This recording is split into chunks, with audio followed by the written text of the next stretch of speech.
একটা অস্থিতিশীল পরিবেশ তৈরি হচ্ছে আস্তে আস্তে। মূল যে শক্তিটা শেখ হাসিনা সরকারকে উৎখাত করেছিল, যাদেরকে ২৪-এর মুক্তিযুদ্ধ বলা হয়, তো সেই মুক্তিযোদ্ধারা দীর্ঘ একটা সময় প্রায় ৩ মাস কারো চোখ হারিয়েছেন, কারো হাত, কারো পা, কারো বা পেটের এফুর উফুর বুলেটে ছিদ্র হয়ে গেছে, পর্যাপ্ত চিকিৎসা পাচ্ছেন না। তাদের দাবি, আমাদের রক্তের উপর দাঁড়িয়েছে ডক্টর মোহাম্মদ ইউনূস এবং তার এই সরকারের উপদেষ্টারা। অনেকেই দামি দামি গাড়িতে ঘুরছেন, সম্মান পাচ্ছেন, অর্জন পাচ্ছেন, কিন্তু আমরা যাদের রক্তের উপর তোমরা বসে এই মার্সিডিজ বেঞ্জ চড়ছো, আমরা কি পাচ্ছি? গতকালকে আপনাদের খেয়াল থাকার কথা যে পঙ্গু হাসপাতালের সামনে আহত শিক্ষার্থীদের যেই প্রটেস্ট ছিল গভীর রাতে, সেখান থেকে একটা মিটিং হওয়ার কথা ছিল আজকে সচিবালয়ের এই মিটিংয়ে যারা ভিডিও ফুটেজগুলো দেখেছেন, সার্জিস ছিল, হাসনাত ছিল, নাহিদ ছিল, আসিফ ছিল, মাহফুজ আলম ছিল, আরো উপদেষ্টারও ছিলেন সেখানে বেশ কয়েকজন। কিন্তু আহত শিক্ষার্থীদের যে ভাষা, যে বক্তব্য, সেখানে শোষণ এবং বঞ্চনার কথাটা উঠে এসেছে।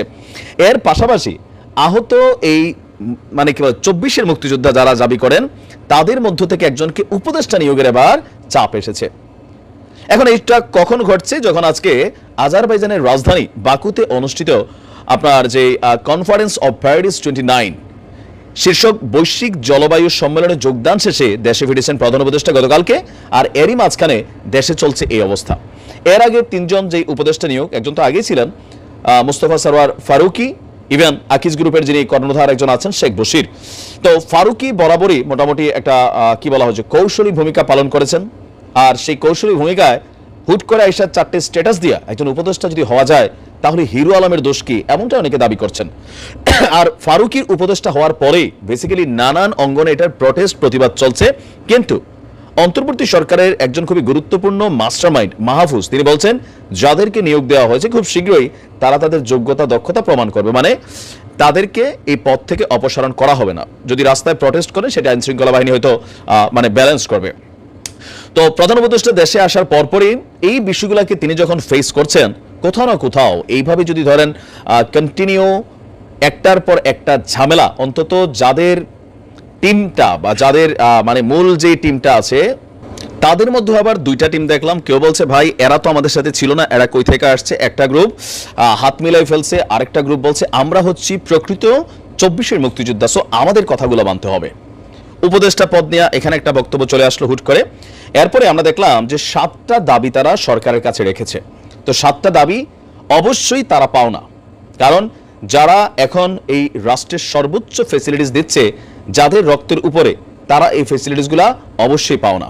এখন এই যে একের পর এক দাবি, ইভেন ডক্টর ইউনূসের সাথে খুবই সাংঘর্ষিক একটা পয়েন্ট হবে কি, দেখেন মুক্তিযুদ্ধ যেটা দাবি করছেন 1971, 2024 দুইটা আলাদা প্ল্যাটফর্ম। তো এখানে যদি সবার মতামত নিয়ে ডক্টর ইউনূস কাজ করতে চায়, তিনি তো কাজ করতে পারবেন না। তার একটা জগা খিচুড়ি হয়ে যাবে রাষ্ট্রের এই সংস্কার প্রক্রিয়া। গুরুত্বপূর্ণ অংশটা থেকে আমি শুরু করছি। তাদের একটা দাবি হচ্ছে আগামীতে রাষ্ট্র সংস্কারে 24-এর গণঅভ্যুত্থানের শহীদ পরিবারের সদস্য এবং আহত যোদ্ধাদের মতামত গ্রহণ করতে হবে। কেমনে? এখানে কি সবাই শিক্ষিত? এই রাষ্ট্রকে পরিচালনা করার মতন মেধা, যোগ্যতা কি তাদের আছে? খুবই সাংঘর্ষিক পয়েন্ট, তিনি অনেক কিছু ফেস করবেন। আরেকটা যেটা দাবি করছেন যৌক্তিক, যে দাবিগুলো হলো আহত যোদ্ধাদের অতি দ্রুত মন্ত্রী বা উপদেষ্টারা, মানে আমাদের এমপি মন্ত্রীরা যে সুযোগ সুবিধা নিয়ে যদি আহত হন, তারা যেই মানের চিকিৎসা নিত, সেই মানের চিকিৎসা তাদেরকে দিতে হবে। যারা আহত হয়ে নিজ খরচে চিকিৎসা করেছেন, তাদের চিকিৎসা খরচ পরিশোধ করতে হবে। যৌক্তিক। গণঅভ্যুত্থানের শহীদ পরিবার এবং আহত যোদ্ধাদের সম্মাননা কার্ডের মাধ্যমে একটি প্রজন্ম পর্যন্ত মাসিক ভাতা এবং পুনর্বাসনের ব্যবস্থা করতে হবে, যেমনটা শেখ হাসিনা সরকার মুক্তিযোদ্ধাদের জন্য করেছিলেন, বা এটা আগে থেকে চালু ছিল। আচ্ছা, এরপর বলা হচ্ছে যে আহত এবং শহীদ এবং আহত যোদ্ধাদের স্মৃতি ফাউন্ডেশন নামে জাদুঘর নির্মাণ করে প্রতি বছর 1 জুলাই হতে 5 আগস্ট পর্যন্ত শহীদদের স্মরণে গণস্বাক্ষর কর্মসূচির আয়োজন করতে হবে। গণঅভ্যুত্থানে শহীদ হয়েছেন, আহত হয়ে যারা অঙ্গ হারিয়েছেন, একটি নিরপেক্ষ তদন্ত কমিটি গঠন করে তাদের মেডিকেল ফাইল তদন্ত করে কোনো ডাক্তার বা মেডিকেলের অবহেলার কারণ খুঁজে পেলে তাদের বিরুদ্ধে আইনি ব্যবস্থা নিতে হবে। দ্রুততম সময়ের মধ্যে গণহত্যাকারী আওয়ামী লীগ এবং তাদের সহযোগীদের বিচারের মাধ্যমে শাস্তি নিশ্চিত করে সেই সংগঠনকে নিষিদ্ধ করতে হবে। এটা আরো একটা সাংঘর্ষিক, যেটা ডক্টর মোহাম্মদ ইউনূসের যে সরকার আছেন, এই সরকারটার আমার ধারণা যে এটা তারা আসলে করার মতন সক্ষমতা নেই। আওয়ামী লীগকে ব্যান করার জন্য আপাতত সরকার সম্ভবত এখানে ভাবছে না। তো আহতদের মধ্যে আপনার সমকালের যেই ইয়েটা আপনারা দেখছেন হেডিংটা, যে এই অভ্যুত্থানে আহতদের মধ্য থেকে একজনকে উপদেষ্টা বা সহ উপদেষ্টা করারও দাবি উঠেছে।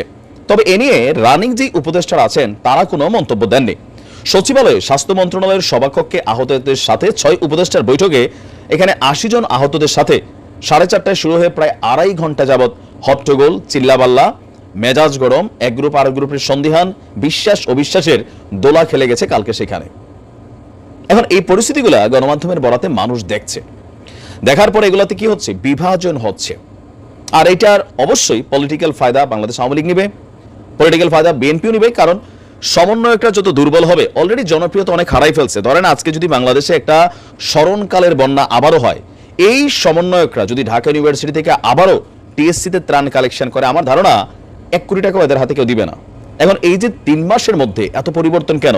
জাস্ট এই জিনিসগুলো নিয়ে বিভিন্ন জায়গায় কমিটিকে গঠন করে সংঘর্ষ হচ্ছে, আহত হচ্ছে, একদল আরেক দলকে মারামারি করছে। আবার এরকম নানান অভ্যুত্থান যখন দেখছি আমরা, বা এর বিদ্রোহের জায়গাগুলো দেখছি, এই আহত যারা আছে এদেরটা তো সঠিক, এদের পরিবার কিভাবে চলবে, উপদেষ্টারা ওইরকম কোনো ব্যবস্থা নিচ্ছে না। এদের মধ্যে আবার কেউ কেউ কথা বলাও শুরু করেছে যে আপনারা মার্সিডিজ চড়ছেন, বিদেশে যাচ্ছেন, সেলফি তুলছেন, কেউ আইজিপির সাথে ঘুরছেন, কেউ টেলিভিশনে টকশো করছেন। তো আমাদের কথা তো ভাই আপনারা ভুলেই গেছেন। তাহলে কি এটা বলছিল আপনাদের ডাকে সাড়া দিয়ে সেই দিন আওয়ামী লীগ সরকার উৎখাতে রাজপথে দাঁড়ানো? এ নিয়ে আবার আওয়ামী লীগের নেতাকর্মীরা এটা নিয়ে আবার ধরেন তারাও তাদের রাজনীতি করছে যে সাধারণ ছাত্ররা বুঝে গেছে এই সমন্বয়করা তাদের রক্তের উপর দিয়ে পরিকল্পিতভাবে এখন তারা ক্ষমতার এনজয় করছে। আওয়ামী লীগের অফিসিয়াল ফেসবুক পেজ থেকে এরকম নানান বক্তব্য দেওয়া হয়েছে। সেখানে আবার কেউ কেউ কাউন্টার করছেন, তোমাদের মুখ থেকে আমরা এগুলা শুনতে চাই না, আমরা ঠিক থাকতে হবে। হাসনাত সার্জিসটা বারবার বোঝানোর চেষ্টা করছে আমাদের মধ্যে বিভাজন হওয়া চলবে না। হাসনাত অনেক চেষ্টা করেছে, ফুটবল খেলার, কান্না করার অনেক চেষ্টা করেছে, সান্ত্বনা দেওয়ার চেষ্টা করেছে। তো সকল কিছু মিলিয়ে কেমন জানি আস্তে আস্তে পরিস্থিতিটা, মানে এই সরকারের যেই কিছু নীতি নির্ধারণী ফোরামে কিছু নিয়োগ বা ধরেন কিছু সিদ্ধান্ত, সমন্বয়কদের সমন্বয়হীনতা, কারো লাক্সারিয়াস লাইফ চোখে পড়া, কারোর আবার চিকিৎসাহীন অবস্থায় রাস্তায় শুয়ে থাকা, একটা বৈষম্যরই বহিঃপ্রকাশ হচ্ছে। আর যার কারণেই কিন্তু এই বিরোধিতাটা সামনে আসছে। এখন এইভাবে চললে আসলে সরকার কতদিন টিকবে? ডক্টর মোহাম্মদ ইউনূস তিনি কি আসলে রাষ্ট্র চালাবেন, নাকি আজকে এটা কালকে ওইটা, আজকে ওইখানে মেল দরবার করে থাকে না, এরকম অবস্থা হয়ে গেছে?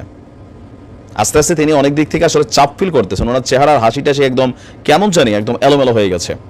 আর এটা দেখে আওয়ামী লীগ খুব খুশি যে হ্যাঁ আবার চালাও, এত বছর তো বলতা, এখন চালাই দেখো কেমন লাগে।